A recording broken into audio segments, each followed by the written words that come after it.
sıfır yönetim anlayışı. Tamamen çıkarcılık üzerine kurulmuş, günü geçirme metoduyla yürütülen bir düzen var burada. Nasıl bir toplum olduğumuzu, ne tür sorunlarla karşılaştığımızı ve bunun karşılığında nelerin yapılması gerektiğini anlatamıyorum. Reşat Akar'ın cesur yorumları ve Funda Bedir'in sunumuyla gündem özel hafta içi her gün 16.30'da TV 2020'de.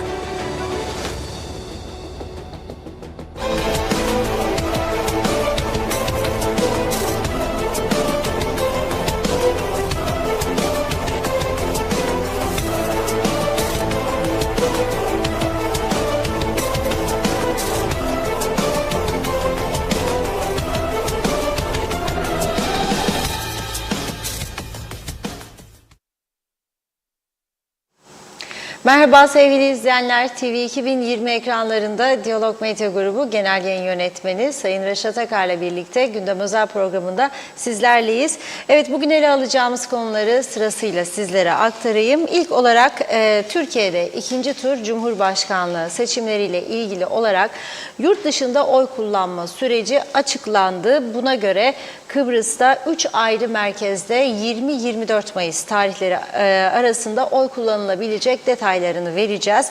İkinci konumuz, öğretmenler bugün yine meclis önünde eylemdeydi, grev yaptılar. Eylemin nedenlerini konuşacağız. Onun bir öncesinde ise Kuzey Kıbrıs'ta maalesef şiddet olaylarının gitgide arttığını görüyoruz. Özellikle polise yönelik saldırılar karşısında meclisin caydırıcı önlemler alması isteniyor. Vatandaş bu konuda harekete geçilmesini bekliyor.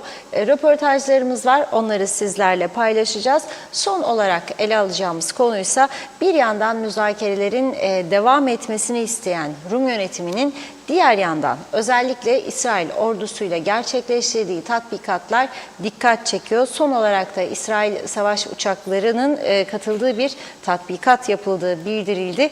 Ayrıntılarını değerlendireceğiz. Hepsi ve daha fazlasıyla tabii ki sizlerleyiz. Evet, merhaba Reşat Bey. Merhabalar Funda Hanım. Herkese hayırlı günler dileyerek başlayalım. Evet, yani Kuzey Kıbrıs'ta sık sık seçim yapıyoruz. Şimdi ana vatandaki seçimler. Birinci tur bitti. Hayırlısıyla bütün dikkatler ikinci tura yöneldi. İkinci tur seçimler 28 Mayıs günü inşallah gerçekleşecektir. Ama bu kez milletvekilliği değil, sadece Cumhurbaşkanlığı seçimi olacak ve bu seçim iki aday arasında geçecek ve inşallah ümit edelim seçim sonuçları gene 24 saat veya 23 saat sonra açıklanmaz ve birkaç saat içerisinde sonuçlar alınır. Yurt dışındaki seçmenler de yine bu seçimde oy kullanabilecek. Gerçekten önemli. Kıbrıs seçimlerinde, KKTC'nin seçimlerinde yurt dışındaki KKTC vatandaşları oy kullanamıyor. Yıllardır özellikle İngiltere'dekiler şikayetçi olsa da bu konuda KKTC Meclisi yurt dışında yaşayan bir insanların benim ülkemdeki ülkemin kaderiyle ilgili oy kullanmaları vatandaş da olsa doğru değildir düşüncesinde Kuzey Kıbrıs'taki siyasiler. Ama Türkiye'de farklı bir yöntem var. Yurt dışındakiler oy kullanabiliyor. Yapılan açıklamaya göre 20-24 Mayıs tarihleri arasında, yani cumartesi günü başlayacak, 20-24 Mayıs tarihleri arasında Lefkoşa, Gazimausa ve Güzelyurt'ta seçmenler oy kullanabilecekler. Açıklanan teferruata göre Lefkoşa'da Atatürk Spor Salonu'nda, Gazimausa'da Lala Mustafa Paşa Spor Sarayı'nda 20-24 Mayıs tarihlerinde olacak. Güzelyurt'ta ise Doktor Fazıl Küçük Spor Salonu'nda sadece 2 gün 20 ve 21 Mayıs tarihlerinde seçmenler hafta içine denk gelen günde 8 ile hafta içi ve hafta sonu 8 ile 22 saatleri arasında oy kullanabilecek. Yığılma olmaması açısından herhalde saatleri çok uzun tuttular. 20 ile 24 Mayıs Lefkoşa'da ve Gazimausa'da, 20 ile 21 Mayıs Güzelyurt'ta olacak. Sabah saat 8 ile 22 saatleri arasında Kuzey Kıbrıs'ta yaşayan Türkiye Cumhuriyeti vatandaşları oylarını kullanabilecekler. İki aday için yeniden basılacak oy pusulalarında herhangi bir değişiklik olmayacak deniliyor. Birinci turda adaylar Kuzey Kıbrıs'taki Türkiye Cumhuriyeti vatandaşı seçmenlerden ne kadar oy almıştı? Dün vermiştim ama bugün bir kez daha tekrarlayayım. Kemal Kılıçdaroğlu %53.49 yani 43.774 oy almıştı. Recep Tayyip Erdoğan %39.41, 32.251. Sinan Oğan %3.66, 2.996 oy. Muharrem İnce 3.44, 2.811 oy. Dün İngiltere'de bir gazeteci arkadaşımız paylaşmıştı İngiltere seçim sonuçlarını. O da dikkatimi çekmişti benim. İngiltere'de de Kemal Kılıçdaroğlu bayağı açık farkla götürmüştü seçimi. %79.04 oranında oy almış Kılıçdaroğlu İngiltere'deki Türk seçmenlerinden. Bunun da karşılığı 50.318 oy demek. Buna karşılık Recep Tayyip Erdoğan %18.25, 11.619 oy. Bir de Almanya'ya bakalım dedik. Almanya'da çok 700 kusur bin insan oy kullanmış Almanya'da. %65.4 Recep Tayyip Erdoğan, %32.6 Kemal Kılıçdaroğlu, %1.3 Oğan, %0.7 Muharrem İnce. Evet, bu da Almanya'nın sonuçlarıydı. Bakalım 28 Mayıs seçiminde Sinan Oğan ile Muharrem İnce'ye Kuzey Kıbrıs'tan verilen oylar hangi adaya yansıyacak? Sinan Oğan 2996, Muharrem İnce ise 2811 oy almıştı. Yani yaklaşık 5700 civarında bir oy var bu iki adayın. Bakalım bunlar kime yönelecek? Şimdi tabii ki Kıbrıs, Kuzey Kıbrıs Türk Cumhuriyeti, anavatan Türkiye ilişkiler son derece önemli. Yakın ilişki, tabii ki Türkiye'deki seçimler bizi çok ilgilendiriyor yakından. Neden? Çünkü burada da çok sayıda Türk vatandaşı var. Hemen hemen herkesin evinde ya bir damat var, ya bir gelin var, ya bir arkadaşlar. Dolayısıyla tabii ki seçim sonuçları veyahut da seçimler veyahut da vaatler bizleri ilgilendiriyor. Bu şey kalkabilir arkadaşlar. Kaldı orada şey gibi. Şimdi burada üzerinde dikkatle durulması gereken bir hususlar. Ben bakıyorum son özellikle seçime bir gün iki gün kala ve seçimden hemen sonra bazı paylaşımlar gerçekten bizleri üzüyor. Yani evet, Kuzey Kıbrıs'ta öğrencisin, oy kullandın, tamam. Kuzey Kıbrıs'ta çalışma izinlisin, oy kullandın, tamam. Kıbrıs'ta bir vatandaşla evlendin, vatandaş oldun, tamam. Kıbrıs'taki siyasilere yakınsın sonradan vatandaş olduğun halde. Dolayısıyla bundan da yani bir şeyler koparma becerisindesin. Bu işte bu sonuncu söylediğim olmaz abi. Yani Kuzey Kıbrıs Türk Cumhuriyeti yetkilileri hiç rahatsız olmuyor musunuz ya? Fotoğraf paylaşıyorsunuz. İşte kol kola falan seçim sonuçlarıyla ilgili yorumlar falan. Yani inceledik, irdeledik, baktık. Hayırlısı neyse olsun falan. Ne giriyorsunuz bu işlerin içerisine siz? Yani bir taraflara mesaj vermeye çalışılıyor. Bakın biz geldik geliyoruz gene ha falan. Herkes ayağını denk alsın. Ne münasebet ya? Ne münasebet? Ne münasebet? Unutulan bir gerçek var. Kıbrıs toprağının tamamı Avrupa'dır. Avrupa Birliği'ne aittir tamamı Kıbrıs toprağına. Yani bazıları öyle hayal görmesin, rüya görmesin. Yani şunu yaparık, bunu yaparık da sizi bu ülkeden gönderirik da. Yok, böyle bir şey yok. 55 yılından 60'a, 60'dan 70'lerde silaha karşı direnen bir toplum var burada. EOKA'cılara karşı, Rum teröristlere karşı. Kim kimi kovuyor? Oturalım yerimize. Herkes yerine otursun. Ve hükümet KKTC etkilerinin tam tersi bu havaya sokulmak yerine bu konularda önlem almasını istiyoruz. Kimse kimseye sosyal medyadan hesap bildirmeye, haddini bildirmeye kalkmasın. Suçtur. Tamamen tarafsız ve bağımsız kalarak kim kazanırsa onunla Kıbrıs Türk toplumu veyahut da yöneticileri iyi ilişki içerisinde olmak zorundadır. Buna mecburdur. Neden? Çünkü daha önce de söyledim, her zaman söylüyorum. Kuzey Kıbrıs Türk Cumhuriyeti'nin savunma diye bir dediği yoktur. Türk ordusu buradadır. Ve Türk ordusunun bütün masraflarını Türkiye karşılamaktadır. 2. Allah razı olsun, suyumuz Türkiye'den gelmektedir. Bir arıza çıktı biliyorsunuz 5-6 ay.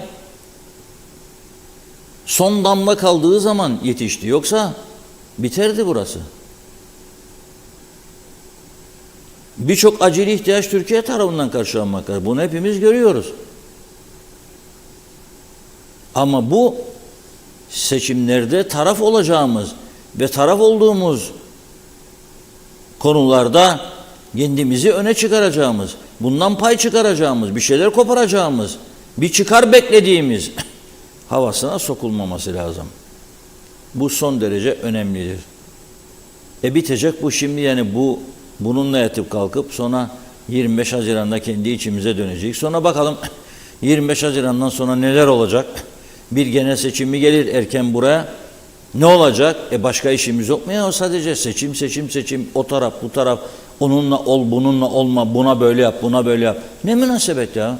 Yani Avrupa ülkelerinde adam mesela İşçi Partisi'ni destekledi diye iktidarda muhafazakarlar geldiği zaman İngiltere'de bunları önce not alıp ha sen muhafazak şey yaptın da sana bir hesabını sor. Olabilir mi böyle bir şey? O siyasetçiyi yok ederler o ülkede. Olabilir mi böyle bir şey? Herkesin demokratik hakkı değil mi ya? Buna vereceğim, bunu verdi, buna verdim, bunu destekliyorum. En demokratik haktır bu. Bu hakkı kimse kimsenin elinden alamaz. O zaman seçimleri de yapmayalım. Niye seçim yapıyoruz ki? Yani bu konularda gerçekten herkesin dikkatli olmasını da büyük fayda vardır. Öyle görüyorum. Gerilmesin ortalık. İnsanlar birbirine bunu koz olarak kullanmasın, Türkiye seçimlerini. Ne de KKTC seçimlerini. Ne münasebet ya. Ben ister UBP'nin adayına oy veririm, ister CTP'nin.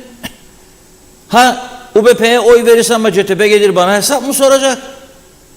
Sorabilmeli midir? Veya CTP verirsem UBP bana hesap mı soracak? Sorabilmeli midir?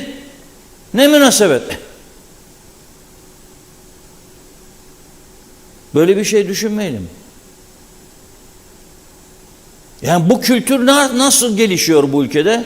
Hayretle izliyorum ben gerçekten.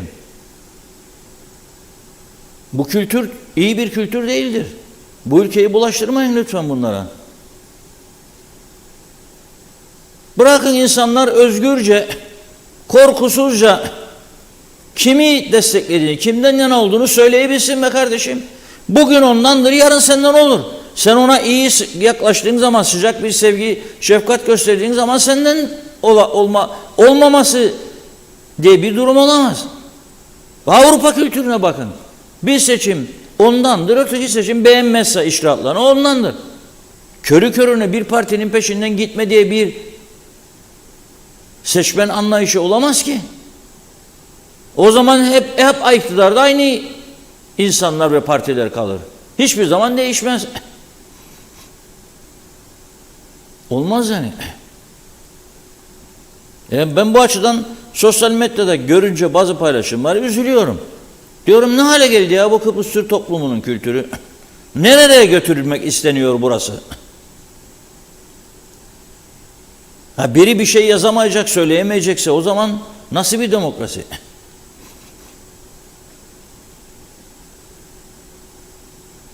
Genellikle hiçbir iş yapamayacak olanlar, beceriksizler veya çıkar peşinde koşanlar, menfaat, onların yönettiği, yürüttüğü faaliyetlerdir bunlar. Yoksa kendine güvenen, aklı çalışan, üreten, çalışkan insanların böyle bir şeye ihtiyacı yoktur. Yani ne olacak? Yani o böyle dedi, bu böyle dedi, insanların eline kelepçe, ağızlarına kelepçe mi koyacağız? Kilit mi koyacağız? Nasıl? Bırakın insanlar hür ve özgür olarak kimi isterse desteklesin ve desteklediğini de açıklayabilsin. Durum budur. Hayırlısıyla sonuçlansın bakalım. İşte 28 Mayıs. Sonra bir önümüze bakalım. Bakın bugün ekonomiyle ilgili endişelerini dinliyorum. Ben Bloomberg'de Türk iş adamlarının, sanayicilerin, yatırımcıların 3 tane farklı kurdan bahsediyorlar serbest piyasada. Serbest piyasada döviz bulamadıklarını söylüyorlar. Altına yöneldiğini, insanların altının da hakkında da yeni tedbirler alındığını söylüyorlar. Seçim öncesi giren 5 milyar doların bugün itibariyle geri çıktığını söylüyorlar Türkiye'den. Yani Türkiye'nin önünde çok ciddi anlamda bir ekonomik sorun vardır. O sorunlar buraya da etkileyecek tabii ki. Elbet Türkiye yeni hükümeti tedbirler almaya başlayacak. Yeni bir takım gelişmeler olacak. Ama bu tedbirler alınırken toplumun yaşantısını, bizlerin yaşantısını nasıl etkileyeceğini göreceğiz. Onun için ona odaklanmak lazım. Ekonomik açıdan nasıl sıkıntılardan kurtulabiliriz? Ne yapmak lazım? Ona yönelmek lazım. Bazı kişilerin ucuz kahramanlığa soyunmasını da hayretle izliyorum yani. Ucuz kahramanlık modası geldi demek ki. Ucuz kahramanlık modası. Çok ilginç. Yani birilerine karşı üstünlük sağlayayım. Bunu yaparsam kendimi garantiye alayım anlayışı uzun vadeli götürülebilecek bir uygulama değildir bence. Bir süre sonra çark tersine döner. Güzel bir şey değil yani. Kimse bu tür hareketlerden medet ummasın. Ben bir de öz Kıbrıslı insanlardan da 74'ten hemen sonra gelip KKTC topraklarına sarılan, üreten vatandaş olanlardan da ben bir vatandaş olarak bir şey rica ediyorum. Nereden nereye geldik onu da unutmayalım. Neydik, ne olduk, nasıl geliştik? Bazı insanlar var, rüyasında göremeyeceği servetlere ulaşmış ve bu sarhoşluk içerisinde bazı çevrelere ayar vermeye çalışıyor. Son derece yanlış. İşine bak kardeşim. İşine bak. Sonra bu çark döner, o zaman mecbur edersin, davetiye çıkarsın, gelip seninle uğraşırlar. Başlarlar faturaları falan karıştırmaya. Bakalım ne olur sonu. Herkes bir şekilde bu ülkenin iyi yanlarından yararlanmıştır. Ya arazi almıştır, satıp paralar kazanmıştır. Ya iş kurmuştur, oluşan düzenden büyük fırsatlar yaratmıştır. Ya hayatında normalde bir devlet kurumunda bırakın üst kademi normal seviyede kamu görevlisi olamayacak insanlar gelip geçmiştir. Müdürlük, müsteşarlık, hatta bakanlıklar yapmıştır.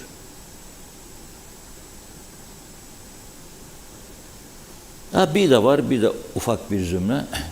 Ya ev almıştır, konut 1, 2, 3, 4, ev kirası yoktur. Ya da şimdi yetişen gençlerdir esas sıkıntılı çünkü iş yoktur. Esas sıkıntı buradadır. İş azlığı vardır artık. Kamuda söylüyorum yani iş beklemek doğru bir iş değil yani. Ha şimdi seçim vardı, 70 kişi alıyorlar. Geçici işçi. Yani onun da ne kadar uzun süreli olacağını düşünmek lazım. Çünkü bu KKTC devleti bu maaşları ödeyemeyecek durumdadır. Ödeyemeyecek durumdadır. Eksildikçe ya bankalardan borçlanıyor ya Türkiye'den istiyor. Evet Funda Hanım. Yavaş yavaş başlarım, sonra bana uçtu demeyiniz. Tamam. Uçarsa uçar yani. Çok teşekkür ederek başlıyoruz. Mustafa Özcan, Belgin Rıfat, Mehmet Şenler iyi yayınlar diledi. Mehmet Uluçaylı da kolay gelsin diyor Erdal Yarkın'da. Bakıyorum Şafak Lemi Hoca da iyi yayınlar, bahar yakın demiş. Emine Mülayim, Lefkoşa trafiğinde bazı kendini bilmez insanlar laf atarlar, hatalı sürüş yapar, korna çalınca da şey yaparlarmış, laf söylüyorlar, kötü laf. Hem de bunu söyleyen bayan trafikte hiç saygı yok demiş, çok yazık. Mustafa Özcan hem içeriden hem dışarıdan ne oyunlar ne manipülasyonlar, kimseye özgür iradesiyle oy kullanması neredeyse haram. İnşallah 28 Mayıs akşamı her iki ülkeye bahar gelir. Herkesin görüşüne saygım sonsuz. Benim gönlümdeki şüphesiz Kılıçdaroğlu. Hüseyin Eminoğlu, diline sağlık Reşat dostum demiş. Belgin Rıfat, gerçekten KKTC vatandaşları da oy kullanıyor. Hem Güney Kıbrıs pasaportu hem KKTC kimlik kartı, TC kimlik kartı oy veriyor. Üstelik iki ülkeden emekli burada da alıyor. Çok büyük, bunlar çok büyük vatandaş. Yakında uzaydan da maaş alacaklar. Oy kullanmak bahane, beleş mama şahane demiş Belgin Hanım. Mehmet Uluçaylı, bu ülkede herkes değilse de birçoğu çıkarları doğrultusunda oyunu kullanır. Zehra Curcioğlu, orada ne varsa burada da olacak dendi ya, bu yüzden burada da korku cumhuriyeti derken azıcık kaçtı. Şimdi yakalıyorum. Korku cumhuriyeti yaratıp koyun gibi güdülen bir halk yaratmak istiyorlar ama bu gömlek bu ülkeye uymaz. Farkında değiller. Şafak Lemi Hoca, tekliyor Türkiye'nin çarkına okuyan AK Parti demiş. Celal Harun, zaman ellerimin arasından kayıp giderken benim hüzne ayıracak zamanım yok. Siyah yerine maviyi, hüzün yerine sevinci, toprak yerine çiçeği, nefret yerine sevgiyi seçiyorum dedi. Zeren Turalı, Türkiye'deki seçimleri kim isterse kazansın, eğer hukuk, çağdaşlık, özgür düşünce, özgür insan hakları uygulanmazsa, birey eşitlik hakları, eşit adil paylaşım gerçekleşmezse, anayasa ilkelerine bağlı kalınmazsa, kısacası şimdiki mevcut zihniyet değişmezse, hele yüzyılın depremi diye nitelenen olaylar sonrası suçlular yargıya intikal ettirilmezse, buradaki gibi her şey çalanın, yiyenin, suç işleyenin yanına kalırsa, yani hep aynı yerde sayılırsa, gerek Türkiye'de gerekse buradaki seçimlerin dostlar alışverişte görsün misali bir hükmü yararı olabilir mi? Aynısı işitir kişinin lafı, aynısı iştir kişinin lafa bakılmaz. O zaman hadi bakalım hodri meydan. Doğan Faryalı, sabırlı olun. Sabır acı, meyvesi tatlıdır. Ne dediler? Diline, beline ve kesene dikkat et ki sorun yaşanmadan yılların geçsin. Eski Kıbrıs atasözü, ister uygula ister uygulama demiş. Mehmet Uluçaylı, seçmenler Türkiye'yi şimdiki durumdan daha ileriye taşıyabilecek sağın adayına destek vermesini dilerim. Mustafa Gürsoy, her Kıbrıs'a gelen ne vatandaş yaparlarsa sonuçta Kıbrıs kültürü de yozlaşır diyor. Bu yaşadıklarımız bunun bir sonucudur. Evet, hıfsiye dalga, haksız yere kazanç ve kazanma, boğazda tıkanır kalır. Ulus Barani, TC'nin Cumhurbaşkanı seçimlerine KKTC'de oy kullanan TC vatandaşlarının çoğunluğunun Kılıçdaroğlu'nu desteklemesi sanırım Erdoğan'ı biraz üzdü ve ona biat eden, başta Tatar ve elçi ve üstel hükümetine güveni azaldı. Bu durumda yakında KKTC'de görevden alma başlayacak. Ahmet Halil iyi yayınlar dilemiş. Sibel Sevin çok teşekkür ediyoruz. Mehmet Uluçaylı, ben has Kıbrıslıyım. Kızım 74 öncesi olan yardımlaşma ve konukseverlik şimdilerde yerini beraber aynı masada yemek yedikleri kişiler birbirlerinin dedikodusunu yaparlar diyor. Bizde ne kültür ne sevgi kalmadı. Gidişat daha da kötüye gitmekte demiş Fikret İpekçioğlu. Şimdi tam zamanı, meleklerimizin rahat uyuması için Kılıçdaroğlu'nun seçilmesi şart oldu. Yoksa çocuklarımız rahat uyuyamayacak. Müfit Hüseyin, evet. Şimdi yakalayacağım. Müfit Hüseyin diyor ki TC'den gelen su KKTC'nin hakkıdır. Kuzey Kıbrıs'tan giden su parası haramdır. Değirmendeki suyu patlattıkları için demiş. Belgin Rıfat kültürümüz kalmadı. Kültürün yerini para aldı. Paran yoksa hiçbir şey değilsin. Eskiler derdi ya madamın ya adamın olacak diye. Şimdi o da geçersiz. Kilit para. Ben Kıbrıs Türk'ünün geleceğini göremiyorum. Son 2 yılda 10 yıl geriye gittik. Yücel Barbaros, bir ülkede hangi ülkenin vatandaşı fazlaysa kültürde ona göre olur diyor. Nikos Bülent Antonio, iyi yayınlar. KKTC devleti dümensiz gemidir. Dalga nereye vurursa oraya yönlenir. Saygılar demiş. Mehmet Ali Özdemir iyi yayınlar diledi. Birkaç mesaj okuyup ara verelim. Ali Dereseven, Reşat Bey hükümet maaşları ödeyemeyecek durumdaysa hala da niye ek mesai ödüyor? Niye ülkenin üstünde kambur olan hizmet araçlarını azaltmazlar demiş. Hüseyin Koltan da Gerçek Haber'in adresi hoş vakitler, sağlıklı yayınlar, ağzınıza yüreğinize sağlık. Cemal Aslan, Amerikan güdümlü HDP ve Kandil baronlarının desteğini alarak tarih yazacağız iddiasında bulunan ihanet masası sandığa gömdü. 1. turu alan 2. turu da alacak demiş. Mustafa Cici Baba'yı da okuyup ara verelim. İyi yayınlar. Maalesef diyor hastanelerimizde kanal tedavisi yapan doktorumuz yok. Maalesef mecburen özelden aradım. 2500 TL isteniyor demiş. Nasıl başa çıkalım dedi Mustafa Bey. Evet, devam edeceğiz yine mesajlara. Reşat Bey buyurun. Evet, çok teşekkür ediyoruz. Şimdi aslında konuşmamız gereken çok konu var. Türkiye'deki sorunları Türkiye'deki televizyonlar, Türkiye'deki yorumcular, gazeteciler konuşsun. Biz genellikle kendi ülkemizin sorunlarını, gazetemizde de böyle, genellikle ön planda adı üstünde yerel televizyon, yerel televizyon kanalı, yerel gazete. Ağırlık bizim nedir? Kendi sorunlarımızdır. Ağırlık budur. Bir zamanlar İngiliz gazetelerinde o büyük ekonomik krizden önce millette para var, gazete satışları yüksek. Dolayısıyla ne haber koyarsa o haberi okuyucu okuyacak, alacak gazeteyi diye bir düşünce vardı. Ben çok yakın takip ediyorum.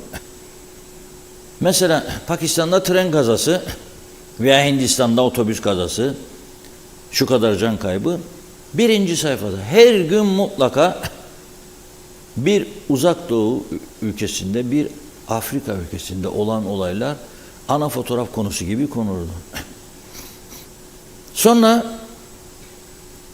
İngiliz gazetede şimdi her gün 2 tane gazete canlı okuyorum, geliyor bana. Görmediklerimi de fırsat buldukça internetten bakıyorum. 1. kapak sayfa ağırlık olarak hep yerel konular. Eskiden bir hemşirenin cinayete kurban gitmesi girmezdi ön sayfalara. Şimdi 1. sayfada yerel konular. 4 yaşındaki çocuğun ormana kaçırılması girmezdi. Şimdi giriyor 1. sayfa. Ve günlerce sürdürülüyor. Kendi iç sorunlarını ön plana taşıdılar. Çok önemli bir gelişmedir bu. Bizim de Diyalog Medya olarak başından beri uyguladığımız yöntem budur. Ana sorun benim ülkemin sorunlarıdır. Çünkü adım üstünde. Türkiye'nin sorunlarını tabii Türkiye sayfamız var gazetede. Her gün 1, 2 bazen daha fazla sayfa ayırıyoruz. Dünya sayfamız var. Orada Türkiye'nin önemli haberlerini veriyoruz. Ama ağırlıklı olarak bizim iç sorunlarımız, kendi konularımız. Bu hassasiyeti gösteriyoruz. Ve konuşmamız gereken o kadar çok konu var ki gerçekten birçoğunu günlük yaşam içerisinde atlıyoruz. Mesela Kıbrıs sorununu hiç konuşmuyoruz. Yani bizim bu program sadece belki zaman zaman ele alıyor. Ağırlıklı olarak Kıbrıs sorunu biz de çok fazla tartışmıyoruz. Neden? Çok sayıda içte yaşadığımız problemler var da onun için. Asayiş sorunu çok önemli noktaya geldi. 1. Ben trafik kazanından bahsederim. Bunların bu trafik kazası devamlı veriyorsa. Dün gene 3 tane 4 tane. Baba almış çocuğunu, 4 yaşındaki oğlunu yaya geçidinden geçiyor. Sen ona gidip vuruyorsun ya. İkisi de hastanede baba oğul. Yaya geçidinde. Ben seni ne yaparım? Ben seni ne yaparım?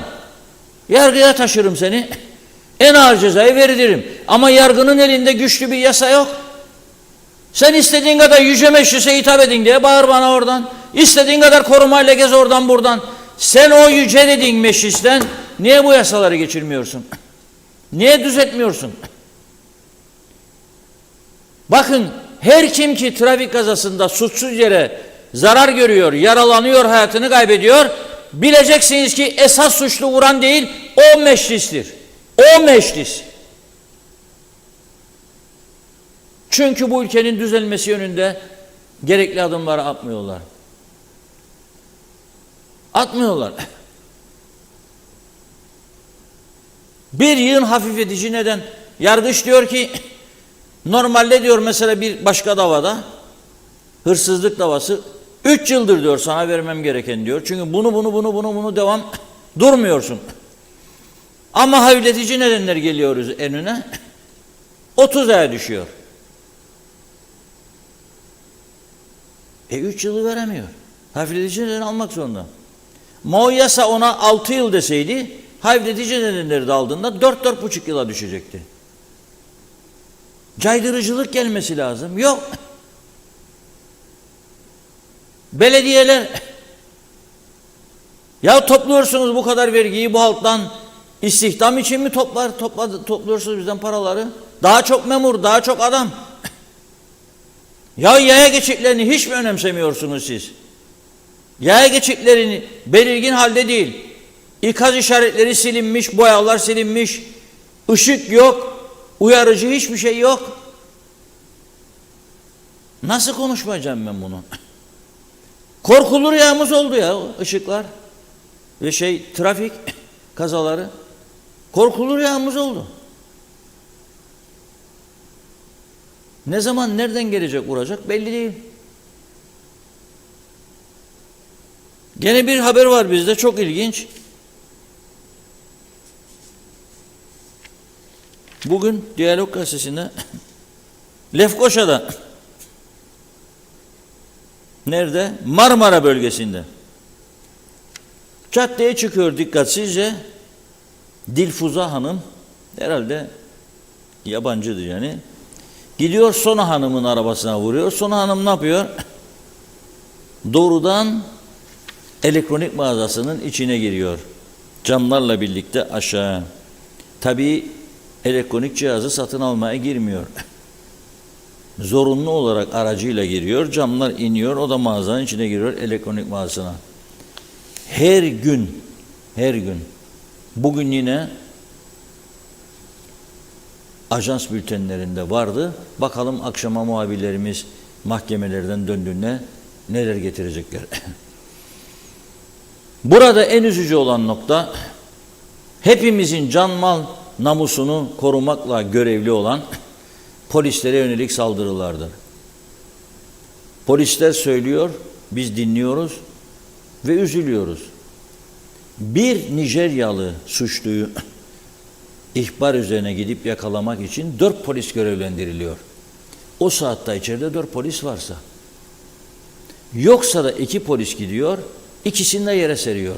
Çünkü o kullandığı madde ile bir o kadar daha azgınlaşıyor, şiddete yöneliyor ve ülkelerinde alışkın oldukları için nerelerden saldırıp da en ağır şekilde yaralayacaklar, o noktalara vuruyorlar. Eğer sen bu ülkeye bu kadar kapıları açmışsan, o kadar da emniyet güçlerini kuvvetlendireceksin. Öyle vatan millet Sakarya nutukları geçti artık, bunlar geçti. Geçti. Gerçekten geçti. Bu kadar insana izin veriyorsan, birkaç kişinin baskısı altında kalarak, o zaman Polis gücünü de artıracaksın ve çevik kuvveti bundan böyle bunlara göndereceksin. Yok ki adam gelmiş, göbek 1 metre önden gider polisin. Normal adli şube memuru gidecek bunu tutuklasın. Nasıl tutuklayacak? O orada tazı gibi çekmiş de çekeceğini saldırıyor, vuruyor, yere deviriyor. Büyük bir olay bu. Büyük bir olay. Bakın güneyde de çok olay var. Ama hiç okuyorum her gün didik didik okuyorum Rum gazetelerinin yazdıklarını. Ama bir tane polise saldırdığını birinin duymadım. Polisi yere serdiğini birinin duymadım. Ona göre eğitilmişlerdir, ona göre hazırlıklı gitmektedirler. Adamlar sadece yeşil hattan bu Afrikalılar kaçıyor ya bizden gidiyor Avrupa'ya diye. Bazı çeteler var. Çeteler balıkçı teknelerine veya bir gemiye koyuyor bunları. Avrupa'ya götürecek diye ceplerindeki son paraları alıyor. 1000 dolar, 1500 dolar. Getiriyor. Kıbrıs'a salıveriyor. Kıbrıs'taki çete elemanları onları alıyor bir van araca dolduruyor. Götürüyor ya Akıncılar tarafından ya Lefke tarafından sınırdan aşağı bırakıyor. Perişan oldu tabii güneydeki yönetim. Binlerce insan orada. Ve Avrupa Birliği üyesi oldukları için yasalar gereği bazı prosedürleri uygulamak zorundadırlar. Hemen gönderemiyorlar. Bir süre tutmak zorunda. Yedirecek, içirecek, bakacak. Ondan sonra Avrupa karalarına çiğneyerek %75-80'i gönderdiklerini duyuyoruz şimdi. Ama gerisi buradadır daha. Gerisi burada. Sen bu insanları benim güzel ülkeme, Afrodit'in aşk adasına nasıl getirirsin ya? Ya ırkçı değiliz. Hepimiz insanları severiz. Ama burada bir büyük tehlike vardır. Yani bunu nasıl görmesiz? İşte bugün gene polis 6 tane kaçak bulmuş. Ne zaman bir olaya gidiyor polis, uyuşturucu ihbarı veya bir trafik kazası, bir tanesi de izinli çıkmıyor ya. Bu kadar mı olur? Bu kadar. Ama birçok kamu kuruluşunun yüzü yok bunun üzerine gitme. Hele hele belediyelerin. Yolda çukurları kapayacak adamı yok. İçeride 600 kişi var bina içinde. Nerededir, ne iş yaptıklarını belediye başkanları da bilmiyor, inanın. Ama yolları tamir edecek, çukur kapatacak yok. Adam yok. Ne yapıyorlar? Taşeron şirketleri öyle. Onlar ne yapıyor? Adam bulamadık deyip bunları çalıştırıyor. Görüyor mu başkanlar? Görüyor mu bakanlar? Bakmayanlar görüyor. Ne yapalım? Bir de tebessüm ederler. Ne yapalım, başka çare yok. Taşeron. Hala daha bir karar alamadınız. Hala daha bir karar alamadınız. Kaldırın yedek subaylığı diye yıllardır çağrı yapıyorum. Bu ülkeye göre değildir. Türkiye'ye göre zamanında aldılar çünkü çok insan var. Buraya göre değil. Sen niye burada insanları ayırıyorsun? Ve mecbur ediyorsun.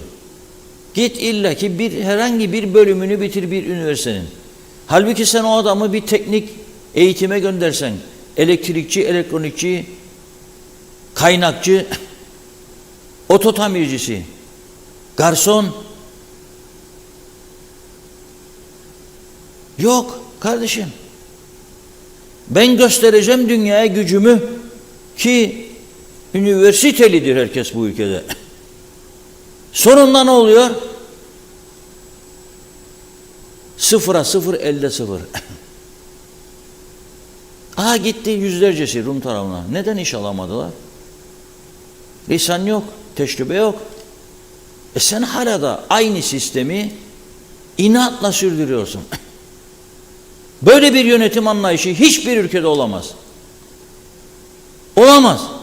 Bakın gene söyleyeceğim, işte karşınızda devlet var. Rum tarafı. Herkes erdir. Ortaokul sona kadar mecburdur okula gitsin. Gitmezse 17-18 yaşında askerdir. Ötekisi liseyi bitirdiği zaman ben gideceğim okuyayım Atina'da ya benim Kıbrıs'taki üniversitede ya Londra'da, Oxford'da da gelince askerlik yaparım. Yoktur öyle bir hakkı. Gidecek 2 yıl yapacak askerliğini. Andreas'ta yanına gider Sen ayırıyorsun ama. İşte anavatan öyle yap dedi. Ya anavatanda nüfus çok. Patlaması vardı yaptılar. Yedek subaylıkta olsun. Bir de üniversiteye gidiş yoktu. Şimdi yakında onları da düzeltmek zorunda olacak. Çünkü patladı. Üniversite patlaması var. Dünyada en çok profesör Türkiye ve Northern Türkiye. Bakınız. İstatistiklere giriniz. Dünyada profesör, doçent, yardımcı doçent patlaması Türkiye ve Northern Türkiye. Bakınız. Nasıl olur bu ya? Da buna rağmen sürünürük biz ekonomilerimiz falan filan. Nasıl olur? Nasıl olur? Da buna rağmen en fazla nüfusa göre trafik kazası bizde. En fazla suç bizde. Nasıl olur? Yani bu kadar eğitimin arkasından çıkan sonuç buysa, hala daha bunu biri düşünmüyorsa, bana ülke yönettiğinizi söylemeyin o zaman siz. Nasıl ülke yönetirsiniz? Ve kendi çocuklarınızın, kendi torunlarınızın geleceklerini da düşünmüyorsunuz. Siz kısacık bir dönem çıkar uğruna yakıyorsunuz. Ve bakıyorum bugün öğretmenler grevdeymiş. Dün akşam geç gördüm tabii. Mustafa Özden Bey'in bir paylaşım ama sonra çok velinin gördüm. Sonra özelden birçok insandan mesaj aldım. Daha diyor şimdi öğrendik diyor. Yarın okul olmayacak. Yani bir gün önce 6'da 7 iyi ki lütfetler onunla. Hayır sabah okula gittikten sonra çocuklar yarım saat sonra da yapabilirlerdi. Neymiş? Öğretmen haklarını çiğnemeyi düşündürmüşmüş hükümet. Onun için grevmiş. Ya o kadar gerilettiğiniz eğitimi bu Kıbrıs'ta. O kadar geriledi çocuklar. Eğitim yerlerde sürünür. 0'a 0 elde 0. Hala daha grev, hala daha grev. Nedir uzlaşamadınız? O diyor ki akademi değil başka şeylere de izin vereceğim öğretmenlik için. Sen diyorsun hayır benim dediğim olacak. Ve bunun bedelini halk ödeyecek. Nasıl olur ya böyle bir zihniyet? Nasıl olur ya böyle bir olay? Ve bu ülkenin iyi insanları da alıştı bu şeye, düzene. Sessizlik içerisinde izliyor. Soruyorsun mikrofon uzadır muhabir. Memnun musun çocuğunun eğitiminden? Hayır diyor. Hayır da ne yapıyorsun? Hayır da ne yapıyorsun? Vatandaş olarak ne yapıyorsun ya? Çocuğun eğitim alıyor mu? Hayır diyor. Memnun musun? Hayır diyor. Tamam o zaman ne yapıyorsun? Aha öğretmen burada bak. Hükümet de nerede Allah bilir. Herhangi bir tedbir yok. Herhangi bir önlem yok. 3 günde bir, 5 günde bir grev. Sonra da Avrupa Birliği isterler. Ya ben onun için diyorum. Bir an önce Avrupa'daki yasalar, kanunlar uygulansın. Burada da görelim bakalım bunlar olur mu? Ha bir an önce. Şimdi yarın göreceksiniz. Bakan Bey dedi ki 3 yılda diyor tam gün eğitime geçecek. Ana muhalefet de dedi 3 yılda tam gün eğitim. Niçin 3 yıl? Nedir eksik olan? Binalar sağlamlaştırılacak. Niçin fon koymazsınız? Niçin meclisten yasa geçirmezsiniz? Lüks tüketime bu kadar koyup bunu eğitime ayıracağım diye. Ve bu fona dokunan en az 10 yıldan hapislik başlar diye. Niçin geçirmezsiniz? 6 ay sonra bütün okullarda senin o altyapı eksikliği dediğin lokantası yok mu çocuklar? Ama ben sana kurayım. Vatandaş olarak. 6 ay. Nedir hala 3 yıl? Çünkü korkuyorsunuz. Korkuyorsunuz. Sendikalardan korkuyorsunuz. Korkuyorsunuz. Yapamazsınız asla. Onun için Avrupa diyorum ben. Onun için herkes boyunun ölçüsünü görsün diye Avrupa diyorum. Onun için. Kime oy verdiğimin hesabının sorulmayacağı için. Her gün grev olmayacağı için. Tam gün eğitim çocuklarım özele gitmeden tam gün eğitim alabileceği için. Nasıl bir düzen yarattınız bu ülkede ya? Sen beni idare et, ben seni idare edeyim. Sen beni öv, ben seni öveyim. Nasıl bir düzen? 300-400 bin nüfusu bir ülkeyi perişan ettiniz ya. Becerebildikleri tek şey ona buna tehdit sallamak. Onun bunun emirlerini yerine getirmek. Orada burada bir şeyler toplamak. Becerebildikleri tek budur. Başka bir şey göremiyorum ben. Kusura bakmasınlar. Göremiyorum. Neyse bu polise yönelik şiddet, uyuşturucu, şiddet olayları genel anlamda ne düşünüyor vatandaş? Bunu izleyelim birlikte. Polise son zamanlarda yapılan polise yönelik saldırılar var, darp edilme olayları falan var. Bunları nasıl değerlendiriyorsunuz? Bunları şiddetle kınıyorum. Yani polise böyle bu tip olayların yapılması çok yanlış. Vatandaş için polis görevini yapmaktadır. O yüzden polisi bu şekilde şiddet kullanılması çok yanlış. Daha sert tedbirler alınabilir, daha geniş çaplı güvenlik önlemleri alınabilir bu konuda. Hem polis hem geri çıkışlarda hem de polisin daha güvenli bir şekilde hizmet verebilmesi için şeyi artırması lazım, polis güvenliğini artırması lazım. Daha iyi, daha çok şey yapılması lazım. Vatandaşa güvenliği önde gelir oradan.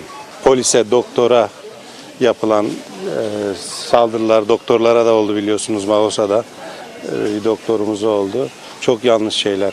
Sağduyuya lazım, sağduyulu olmak lazım, sakin olmak lazım.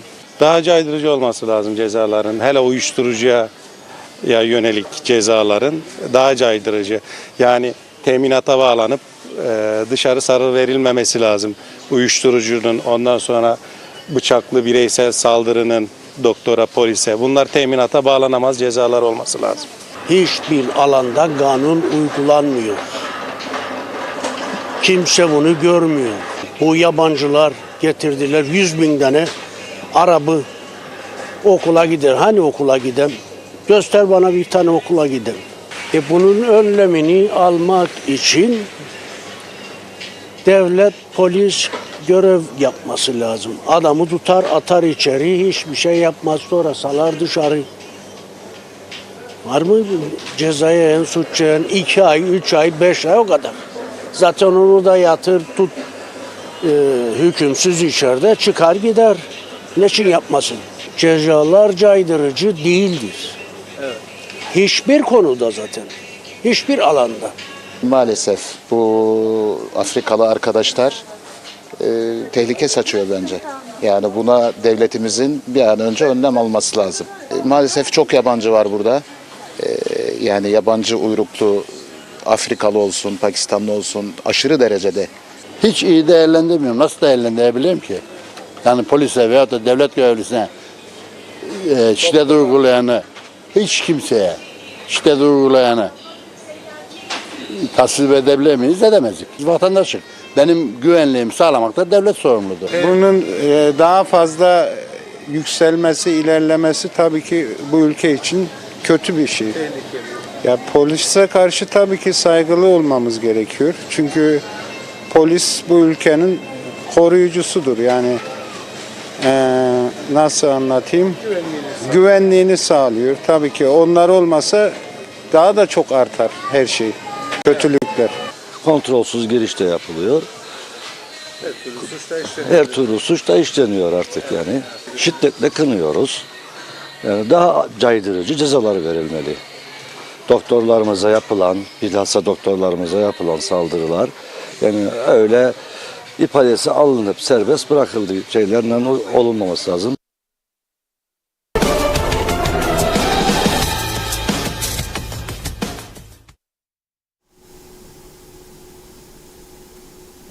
Evet, üzücü bir haber var şimdi gelen.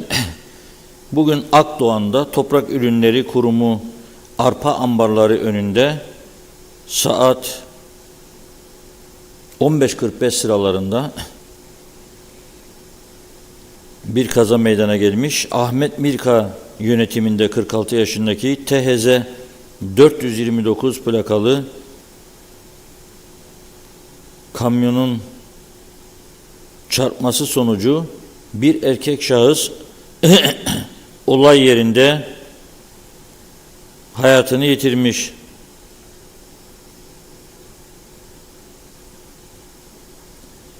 İkinci trafik kazasının detaylarını da bekliyoruz. Osman Zorlu Bey'in gönderdiği bir bilgi var. O da diyor ki kesin bilgi veriyorum diyor. Saat 15 ile 15.30 arası bir kaza, 16'da diğer kaza oldu diyor. 4 yol civarında. Adem Kaner şirketi içki satış arabası sürücüsü direksiyon hakimiyetini kaybederek kaza yaptı. Sürücü diyor hayatını kaybetti diyor. Yine Akdoğan'daki kazada bir kişi daha hayatını kaybetti diyor. Gazi Mausa Lefkoşa ana yolu üzerinde, ikincisini Sunayer'den, Washington'dan değil Kıbrıs'tan bildiriyor bizim gece editörümüz ve mahkeme muhabirimiz. Ben ona ara sıra takılırım. Sunayer'den, Washington'dan bildiriyor. Washington diyorum, işte Lefkoşa'dan çıktın, çemberin yanından doğru gittiğimin orası Washington'dur. Gazi Mausa Lefkoşa ana yolu üzerinde Çağrı Köroğlu 22 yaşında yönetimindeki RL 173 plakalı araç ile Lefkoşa istikametine doğru seyrettiği sırada 4 yol çemberi yakınlarında direksiyon hakimiyetini kaybederek yoğun sağından çıkıp takla atmıştır. Kaza sonucu yaralanan araç sürücüsü Doktor Burhan Nalbandoğlu Devlet Hastanesi'ne kaldırılmış olup tedavisi halen sürüyor diyor. İkinci kaza da bu. İnşallah bunda da bir ölüm olmaz. 2 tane kaza Akdoğan yakınlarında. Lefkoşa Mausa yolu. Lefkoşa Gazi Mausa yolu oldu adı. Her gün şehit veriyoruz biz ama. Neden? Neden? Her gün Gazi Mausa'ya gidip gelen kaç tane bakan, bakmayan ve milletvekili vardır? Bir düşünün. Yani hiçbir rahatsız olmuyorlar ya. O yolun orta refüjünde koruyucu bariyerler 49 yıldır tamamlanamadı. Ayıptır ya, utanç vericidir. 49 yıl. Bir bakıyorsun 1 kilometre, 2 kilometre orta refüjde var koruyucu bariyer. Geçiyorsun 3-4 kilometre yok. Sonra gene 1-2 kilometre var. Sonra gene yok. New Jersey derlermiş bu bariyerlerin adına da, betondan yüksek. Ersan Saner Bey'in Ulaştırma Bakanlığı döneminde bu New Jersey'ler yerleştirilmişti.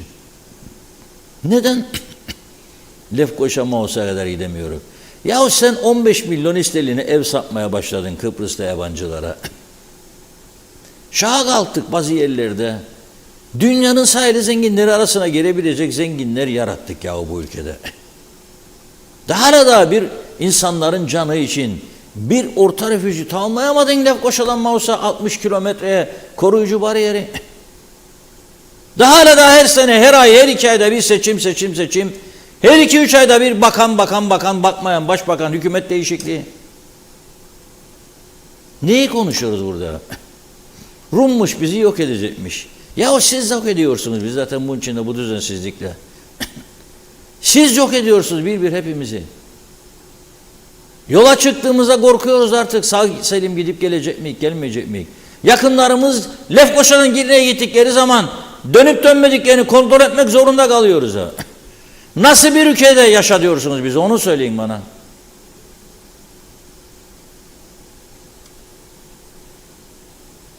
Gerçekten çok üzgünüm. 2 tane kaza var. Birisi ölümlü, bir kişi hayatını kaybetmiş. Onun için her gün konuşuyorum, konuşacağım trafik kazalarını. Ve bu trafik cezalarını artırmadığı sürece meclis benim nazarımda yüce değildir. Bunu ben bir vatandaş olarak söylüyorum. Sakın bana yüce meclis demesin. Hiç kimse. Benim nazarımda değildir. 4 kişiyi öldürecek, sen ona 3,5-4 yıl ceza vereceksin ha? 4 kişiyi. Yani diğerlerine de diyorsun iç, sür, vur, öldür de korkma. Hadi bakalım. Ya senin bir yakının başına böyle bir olay gelse? Ya gelse? Her tarafı kamera donattılar güneyde. Hadi 50 yazan yolda, 55 yazan yolda sen kalk da 70 git bakayım. Bir haftanın içinde ceza sendedir. Ha eğer çok ciddi suç varsa evinden gelir bulurlar seni, götürürler ya iş yerinden. Nasıl bir aynı ülke, aynı ada, iki farklı bir yaşam tarzı.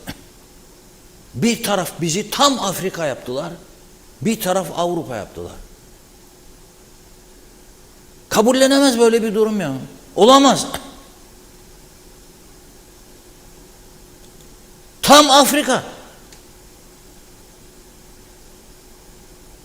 O sağa sola milliyetçilik dersi verenler ya da ekonomik akıl vermeye kalkışan sonradan milyarder olmuşlar.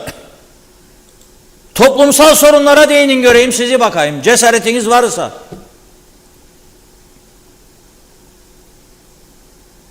Sizin de çocuklarınızda, sizin de torunlarınızda.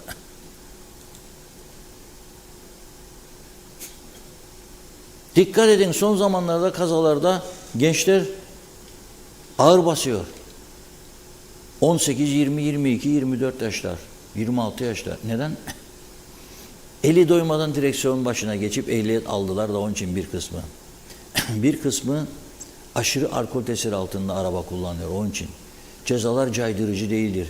Yollarda polis görmedikleri için, devlet korkusu hissetmedikleri için. Ha siz ne yapıyorsunuz? Sözde gençleri düşünüyorsunuz. Bakıyorum elektrik sıkıntısı olan bir ülkede ve elektrik kurumuna, devlet kurumlarının borçlarını ödeyemediği bir ülkede Lefkoşa'da Atatürk Spor Salonu'nda gece maç oynatıyorlarmış bazen. 15 tane seyirci, 22'den de oynayan, bütün projektörler yanıyor saatlerce. 4 saat, 5 saat. Kimdir bunu veren bu izni? Ama girin Atatürk Spor Salonu'nun bahçesine, bir dolaşın Allah aşkına. Bir dolaşın. Çöp deposu haline geldi. Otlar büyümüş, bazı binalar çürümüş, ikaz defaları, işaretler, reklam tabelaları paslanmış, küflenmiş, bazı yerler çökmüş. Kimin umurunda? O diyor ben gençliği diyor lambaları yakacağım, top oynasın da benden yana olsun. Ama siz kendinizi zannettiniz yani dünyayı böyle yönetirler.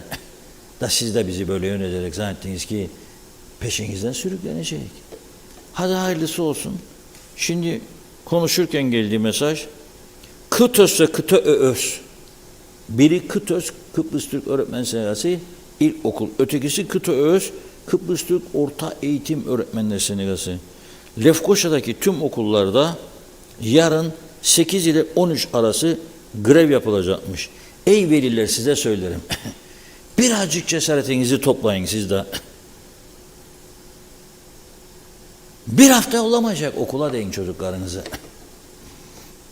Zaten gitse de gitmese de istediğiniz takdirde, parayı da verdiğiniz takdirde zaten profesöre kadar yükselme şansı vardır bu ülkede. Yollamayın, bir hafta cesaretinizi gösterin. Eğitim hakkı çalınıyor her gün elinizden çocuklarınızın. Mezun oldukları zaman liseden, üniversiteden hello demesini bilmeyen binlerce öğrenci var. Memnunsanız tabii bu düzenden, bu şekilde yollamayın çocukları. Memursanız yazın bir izincik siz de. Şimdiden doldurun daireciğinize. Ya açın müdürünüze, müsteşarınıza deyin. Yarın gelemiyorum. Çocuğa bakacak biri yok. Okul şeye girdi. Özeldeki ne yapacak? Özeldeki de ayağına bağlasın. Çocuğunu götürsün iş yerine. Bu düzene alıştıysak hepimiz de böyle. Onlar karar alacak, onlar uygulayacak. Biz de seyredeceksek toplum olarak. Buyurun devam edin. Benim itirazım yok. Buyurun devam edin. Ama bana gelip ikide bir de şikayet etmeyin. Ne olacak çocukların geleceği? Hiçbir şey olmayacak. İşsiz güçsüz. Hele bir çözüm olsun. Raf temizlikçisi. En kolay iş. Birçok öğretim görevlisi de, birçok memur da öyle olacak. Ne zannettiniz yani? Yani zannettiğiniz Hristodolis müdür yapacak hepimizi orada.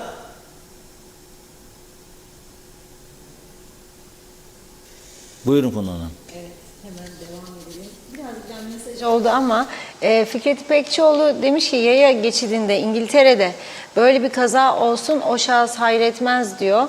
Biz de sadece övünme atamalarda birinci sıradayız. Ulus Barani, Reşat Bey, Töre Bey'in ağzından bal aka aka söylediği Yüce Meclisi ancak kendilerinin MAMA ve TC'nin menfaatleri olan yasalar süratle geçiriliyor. Ali Köl su parası geldi, tonu 16.28 olmuş. Acaba Türkiye'ye su parası öderler mi?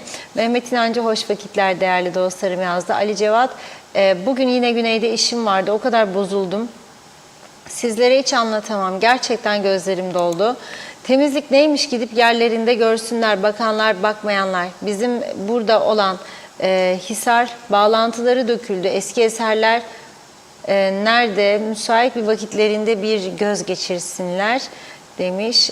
Evet, İsmail Bodurhan 80-90'lı yıllarda job vardı bizde diyor. Yaşar Sadıkel, Reşat Bey memleket çok kötüye gidiyor. Köy, yollar çukur çukur, ışıklar yanmıyor. Sağlık Bakanı'na bir seslenin, ilaç yok, biz ne yapalım, ölelim mi yani? Kaan Adalı, niye 74'ten beri okullara Yunanca dersi mecbur değildir? Böyle bir eğitim eksikliği, böyle bir adada büyük utancımızdır demiş. İdris Türk, Erdoğan'a destek belirtti. Aynur Yarkın da bizi izliyor, iyi yayınlar dilemiş. Handan Felek de iyi yayınlar diliyor. Gürkan Giritli de. Fikret İpekçioğlu, hepsinin köküne kezap suyu koy... suyu koysun memleket dedi galiba. Gürkan Giritli, sistem yok, düzen yok, yazık demiş. Tam gün eğitim olmazsa olmaz diyor. Ali Dere Seven, KKTC'yi en çok seven insanlardan biriyim. Çok üzülerek söylüyorum. Bugün çocuklarımla bir araya geldik. Geleceği hakkında konuştuk. Gerekirse neyim varsa satıp bu ülkeyi terk edeceğim demiş Ali Bey. Gürkan Giritli, Eşel Mobil'den haber var mı diyor. Mustafa Seyit Ali, geçtim yedek subaylığı, zorunlu askerliğin komple kalkması lazım. Bir yıl zorunlu kamu hizmeti yapılsın. Mesela bir yıl yaşlı bakım evinde çalışılsın. Ekonomiye daha fazla katkısı olur. Askerliği isteyen meslek olarak yapsın. Selçuk Özenli, 25-30 milyona bir kişi için seçim yapacaklarını, okul ve çocukların öğlen yemek yemesi için yemekhane yapılabilir diyor. Ondan sonra tam gün okul olur.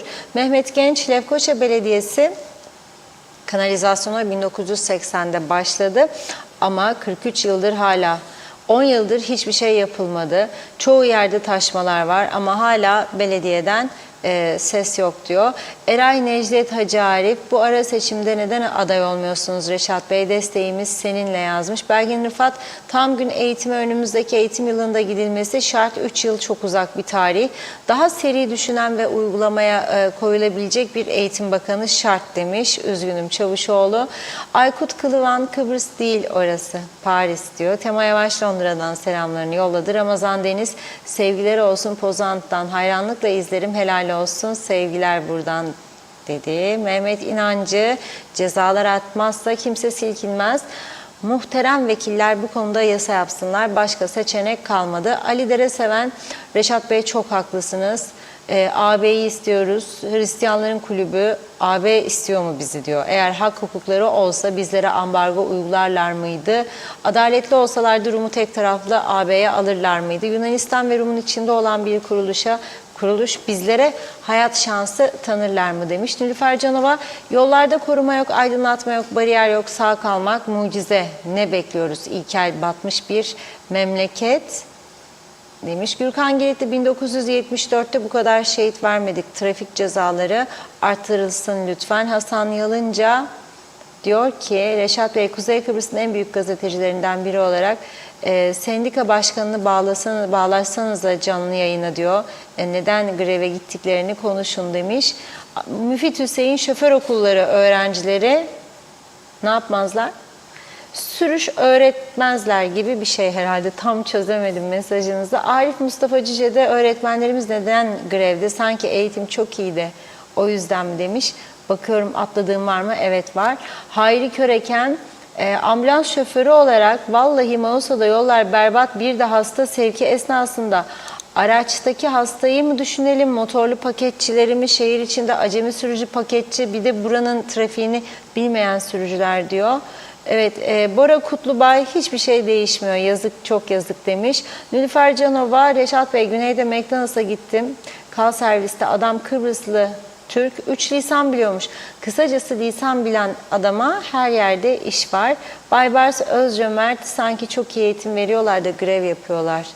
Hükümette seyrediyor demiş. Mehmet İnancı, arkadaşımız iş adamı Kofalı'da her şeyini satıp gelmek ister temelli. Ancak hala tedirginliği sürdüğünü her zaman söylüyor. Haksız da değil. Hasan Nihat Erduran, sendikalardan, öğretmenlerden memnuniyet anketi yapıldı mı acaba hiç? Bari basınımız yapsın bakalım ne çıkacak diyor. Ali Dereseven, ülke büyük felakete doğru giderken muhalefet ve önemli kurumların bu kötü gidişata karşı tek bir faaliyette bulunmamaları şaşırtıcı değil mi dedi. Bir mesaj daha okuyup ara verelim. Yaşar Sadıkel, arabalardaki camlardan simsiyah filmler yasaklanmadıktan sonra cep telefonuyla konuşurlar, kaza yaparlar, polis de görmez demiş. Teşekkür ediyoruz. Devam edeceğiz. Buyurun. Evet, öğretmenlerin neden eylem yaptığını söyledim ben. Ajanslara yansıyan açıklamaları, öğretmenlerin haklarına tecavüz ediliyor. Öğretmenlerin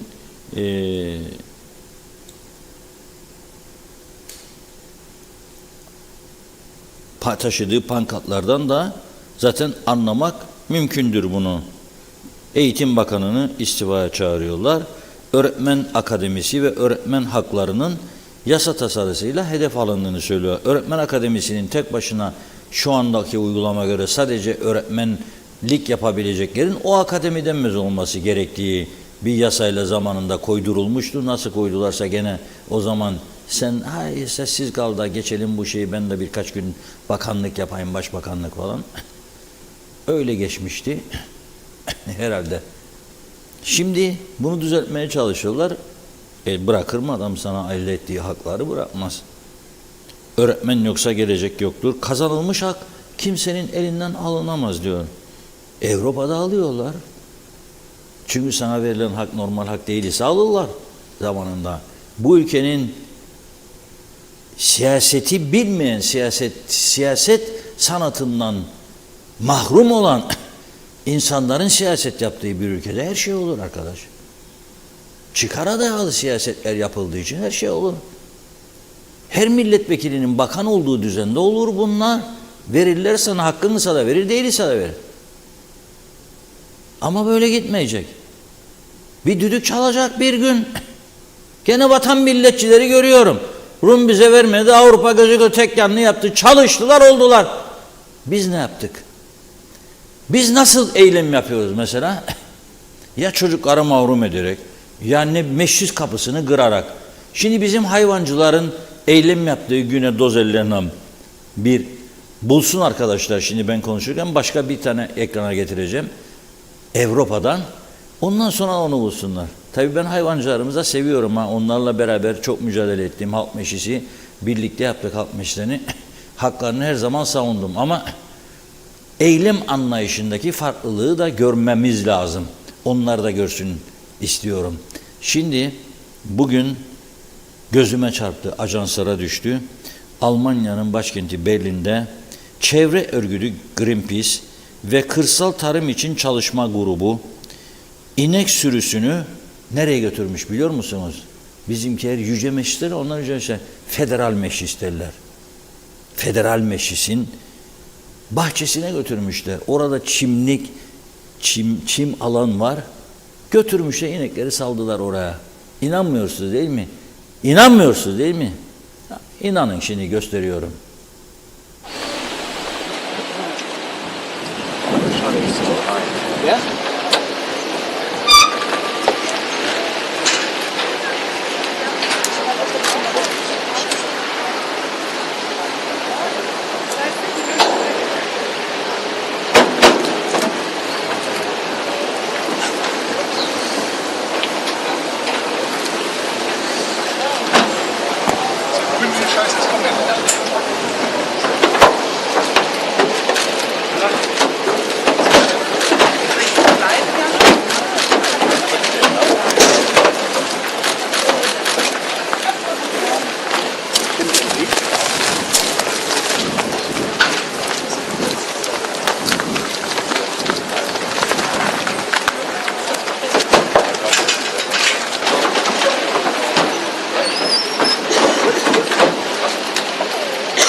İşte size eylem. Biri Avrupa, bir de bizdekileri bulurlar inşallah şimdi. Bu Avrupa, Berlin. Kapı kırma yok. Meclisin önünde. Ne güzel parlamento binası arkada görülüyor, gördünüz değil mi? Federal meclis binası. Orada çimenlik alan. Neden? Çünkü diyorlar, meralık alan azaldı.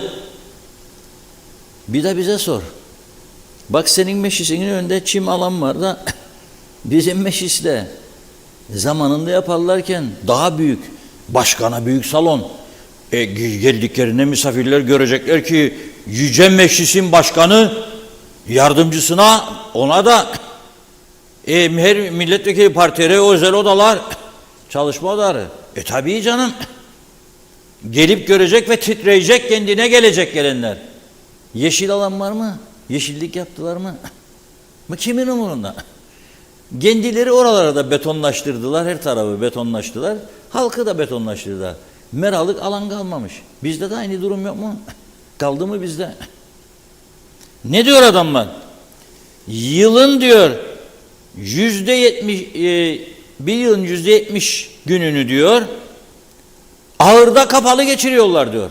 Böyle sağlıklı hayvan olmaz diyor. Mera isterik, ot yiyecek diyor. Bizde nedir durum?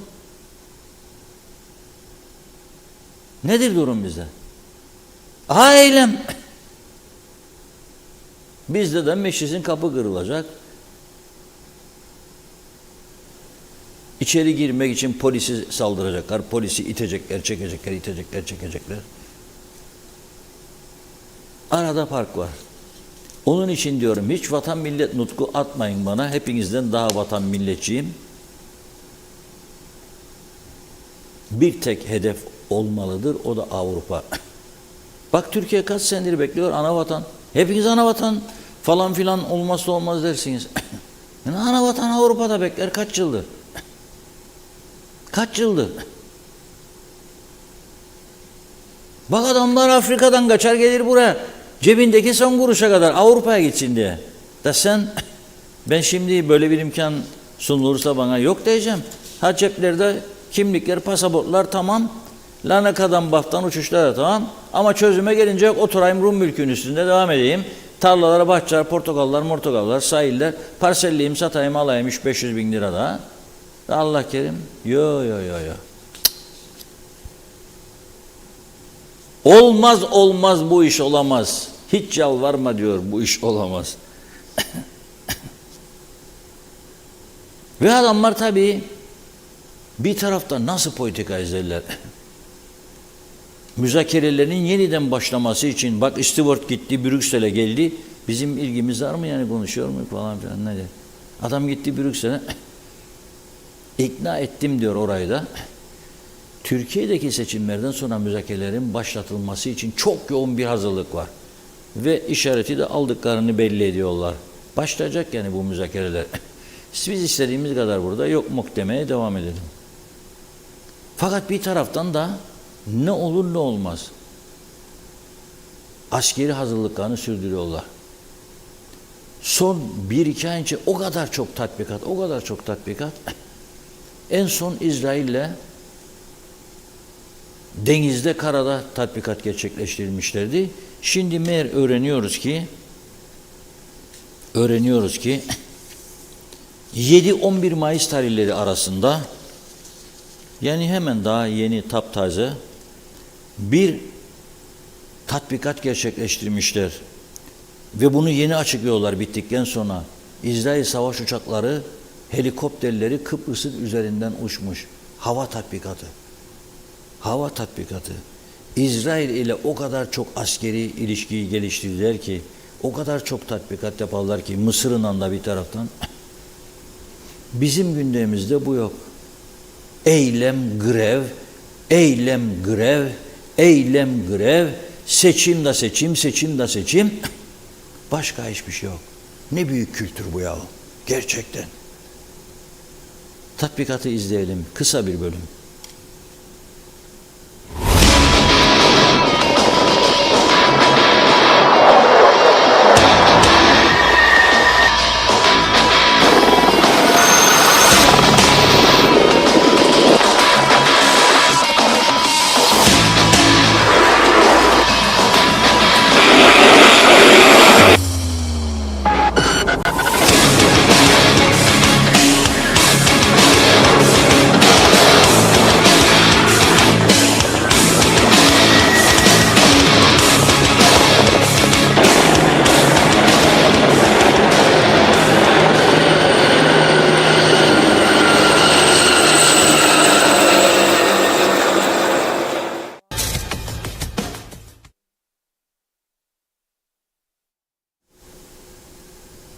Oturduğumuz yerde kahramanlık yapalım, biz devam edelim de.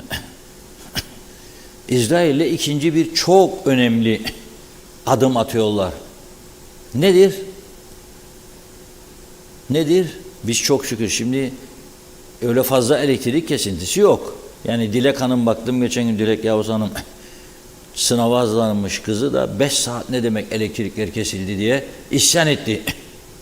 Öyle tesadüf bazı bölgelerde oluyor. Yani genel yok en azından bir süredir. Neden? Grevler durduruldu diye bir süre. Ama ne kadar gidecek? Her ay bu kadar 100 milyon, 120 milyon zarar var. Ne kadar daha ödenecek bu zararlar? Böyle bir şey derdimiz yok. İdare edelim birazcık daha, bakalım ne olacak. Adamlar öyle bir anlaşma yapmışlar ki, gitti Hristodülidis, İsrail Başbakanı Netanyahu ve Cumhurbaşkanı'yla görüştü. 3-4 gündür Rum gazeteleri bu görüşmenin içeriğine çok geniş yer veriyorlar ve nihayetinde İsrail'in kendi gazı da deniz altından borularla Güney Kıbrıs'taki Mari deniz üssü var orada. Orası bir aynı zamanda iyi korunduğu için tatlı su. Çoğu Türk toprağı. Bir enerji merkezi haline getiriyorlar. Çünkü koruma altında deniz üssü, Fransız donanması da sık sık oralarda bulunuyor. İsrail gazı gelecek, Rumlar da sıvılaştırılmış gaz terminalini kuruyorlar. İsrail gazı oralarda sıvılaştırılmış bir şekilde Avrupa'ya aktarılacak. Biz burada bakın nelerle uğraşıyoruz, onlar nelerle uğraşıyor. Hiç gündemimizde var mı? Anneler günü geldi diye, bakın ya bakın, trajikomik bir, keşke Aziz Nesin yaşasaydı ya, keşke Kemal Sunal yaşasaydı. 100 tane bizimle ilgili senaryo yazardı Aziz Nesin, Kemal Sunal da oynardı. Allah rahmet eylesin ikisine de. Belki başkaları çıkar. Rica ediyorum, bu konuda yetenekli insanları bulsunlar bir an önce bizimle ilgili. Tabii biz gülerek izleyecek, o ayrı mesele. Biz gülerek izleyecek. Ya Anneler Günü nedeniyle yarışa girdi bütün bakanlar, mesaj yayınladılar. Anneleri çok seviyorlar ya, biliyorsunuz, ondan dolayı, onun dışa yansımasıdır bu. Anneler ne haldedir? Kaç tane anne çocuğuna süt içirememektedir? Kaç tane anne çocuğuna bez alamaz durumdadır? Yaratılan düzene baksan. Kaç tane okulda öğretmen arkadaşlarım var, sorarım. Fakir okulları Lefkoşa'da, Arabahmet Atatürk İlkokulu. Sorarım. Süt içiyor mu çocuklar diye. Yok. diyorlar. Çoğu aç geliyor ve aç kalıyor. Neden? Çünkü böyle bir düzen yok, böyle bir anlayış yok. Böyle bir kültür yok.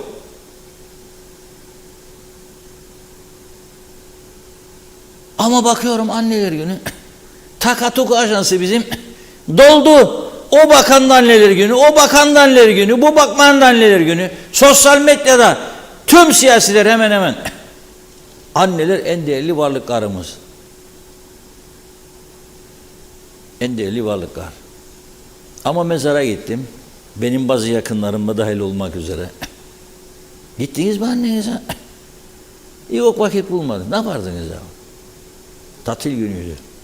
Piknik, kebap, mebap, gezme, Rum tarafı. Benim içimdedir. Benim de içimdedir. Annem en çok evlatlarında benden şikayet ederdi ama en çok da sevdiklerinden biriydim herhalde diye düşünüyorum. Çünkü devamlı beni arardı. Bir şey değil oğlum, üzülme diye. Gidemezdim. Ofisimden annemin evi 10 dakikalık mesafe, bazen 2 hafta olur gideyim. İşkoliklik. Şimdi çok üzülürüm tabii, o ayrı.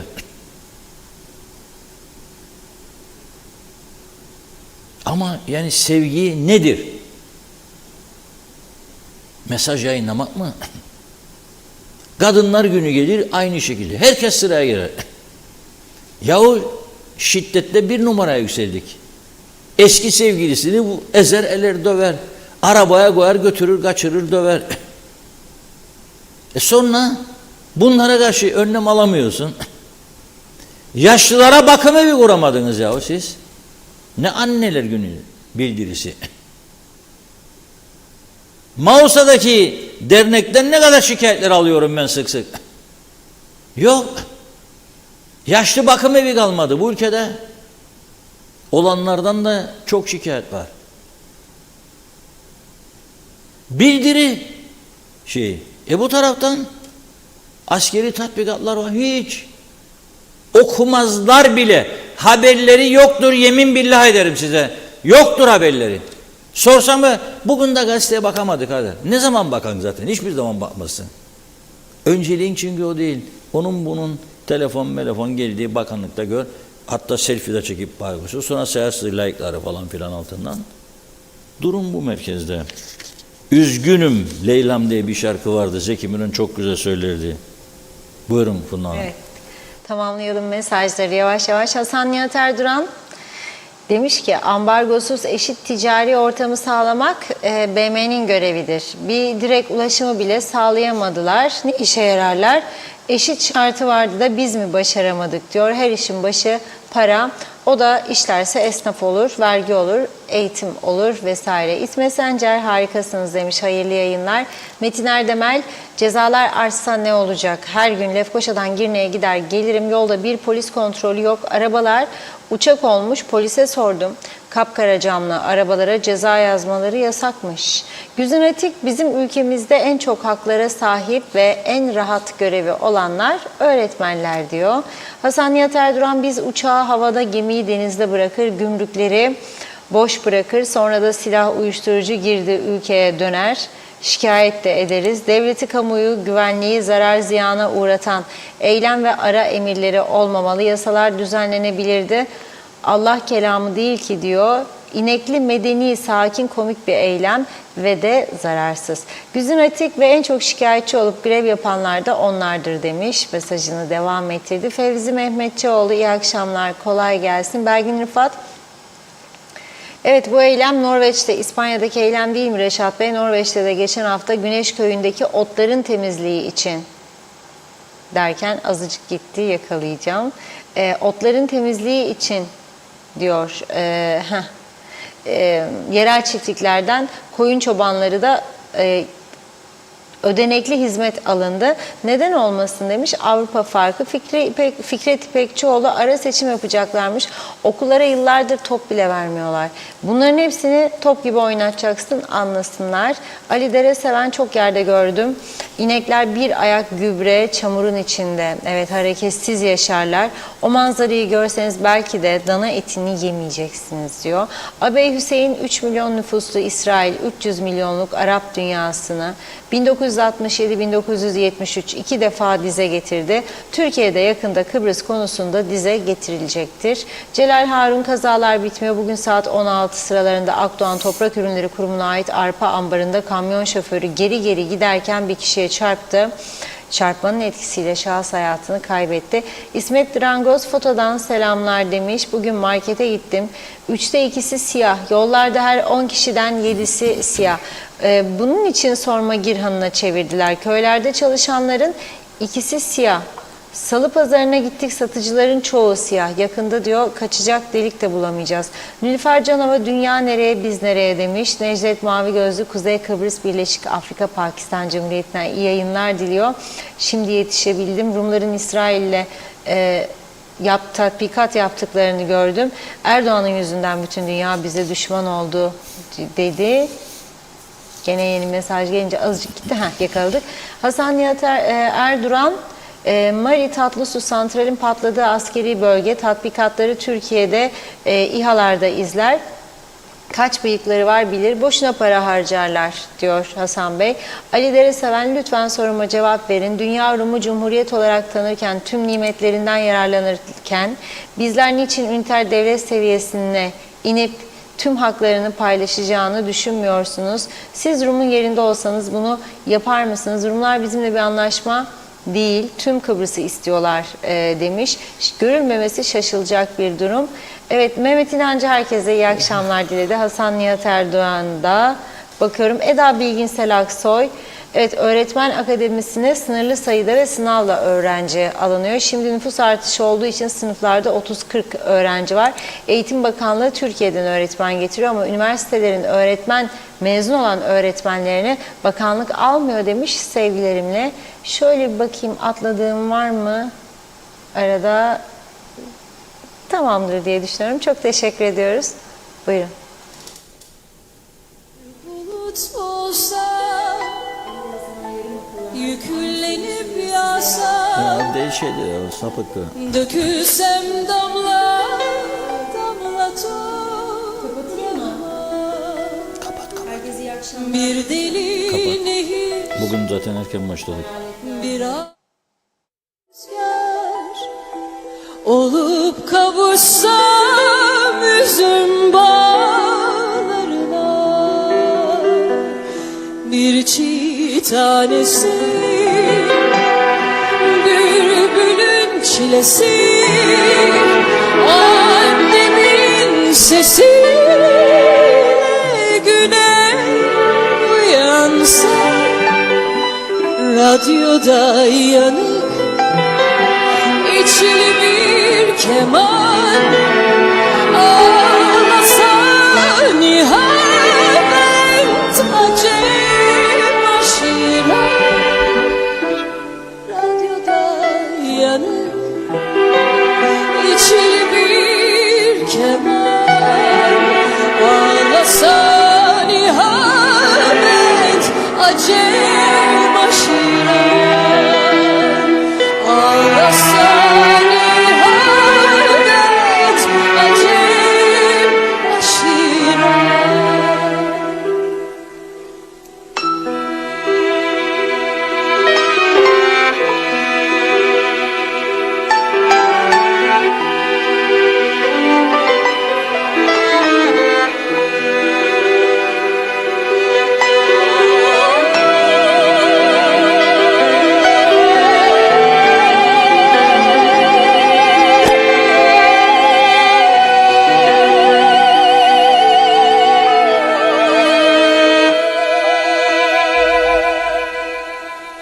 Bir turna olsa,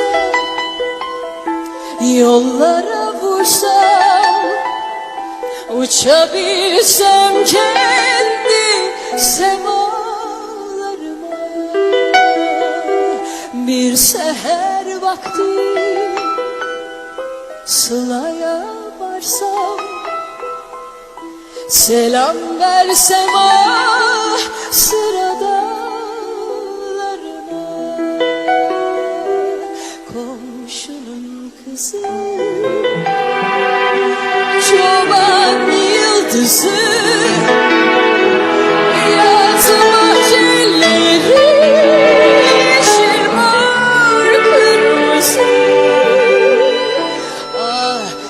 şişedeler hem de aylar, bir daha da görmedim öyle yazın. Ah şişedeler hem de aylar, bir daha da görmedim öyle yazın. Bir daha da görmedim öyle yazın.